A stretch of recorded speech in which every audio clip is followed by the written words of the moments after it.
ሰላም እንኳን ወደ አዲስ ተማሪዎች በደህና መጣችሁ። በዛሬው ቪዲዮ የዴኪን ቫይስ ቻንስለርስ ኢንተርናሽናል ስኮላርሺፕ በአውስትራሊያ ሜሪት ቤዝድ የሆነ አንደርግራጁዌት እና የፖስት ግራጁዌት ኮርስ ወርክ ዲግሪያቸውን መማር ለሚፈልጉ ሃይ አቺቭመንት ላላቸው ኢንተርናሽናል ተማሪዎች ፋይናንሻል ከቨሬጁን ፓርሻል ፈንዲንግ ወይም 100% ቲዩሽን ፊ ዊዝ የር ኦፈር የሚያደርግ ስኮላርሺፕ አውጥቷል። የዚህ ስኮላርሺፕ ዴድላይን እንዴት ነው የሚሆነው? አመልካቾች አፕላይ የሚያደርጉበትን ኮርስ ከመጀመሩ ከአንድ ወር በፊት ቀደም ብለው እንዲመዘገቡ አሳስበዋል።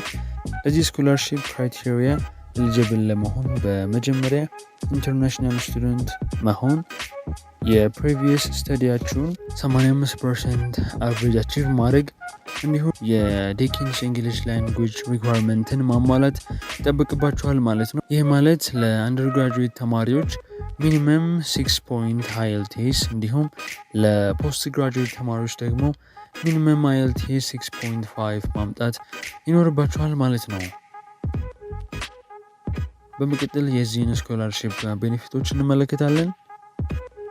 የመጀመሪያው 100% ወይም 50% የሚሆን የቲዩሽን ፊ ዊዝ የር የሚያቀርብ ይሆናል ማለት ነው። እንዲሁም የቫይስ ቻንስለርስ ፕሮፌሽናል ኤክሰለንስ ፕሮግራምን አክሰስ ማድረግ ትችላላችሁ። ሌላኛው የካምፐስ አኮሞዴሽን አቬይላቢሊቲ እና ኮስቱን ኦፈር ያደርጋል ማለት ነው። በአፕሊኬሽን ጊዜ እነዚህን ሪኳየርድ የሆኑ ዶክመንቶችን ማዘጋጀት ይኖርባችኋል።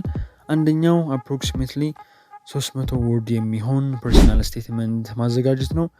ሌላኛው የሊደርሺፕ ስኪል ወይም የኮሚኒቲ ኢንቮልቭመንታችሁን የሚያሳይ 2 ሪፈረንስ ሌተር ያስፈልጋችኋል። ሌላኛው የአካዳሚክ ትራንስክሪፕት እና የኤክስትራ ካሪኩለር ወይም የወርክ ኤክስፒሪየንስ ካላችሁ የእነዚህን ኤቪደንሶች ማቅረብ ይኖርባችኋል። ስለዚህ ሁሉንም ሪኳርድ የሆኑ ዶክመንቶች ፕሪፔር በማድረግ እንዲሁም የስኮላርሺፑን አፕሊኬሽን ፎርም በመጨረስ ለዴኪን ኢንተርናሽናል አድሚሽንስ ቲም ኢሜል ማድረግ አለባችሁ። የዚህን ስኮላርሺፕ ሊንክ በአዲስ ተማሪ ኦፊሻል ዌብሳይት ውስጥ በመግባት ከላይ 3ቱን ባሮች ስትነኳቸው ከሚመጡላቸው ኦፕሽኖች ውስጥ ኦፖርቹኒቲ የሚለውን በመጫን የእነዚህን ዩኒቨርሲቲ ሊንኮች ማግኘት ትችላላችሁ። በመጨረሻም አፕሊኬሽናችሁን አፕላይ ያደረጋችሁት ኮርስ ከመጀመሩ ከአንድ ወር በፊት ሰሚት እንዳደረጋችሁ ማረጋገጥ ይኖርባችኋል። የዛሬው ቪዲዮ ይህን ይመስል ነበር። በሌላ ቪዲዮ እስክንገናኝ ሰላም ቆዩ።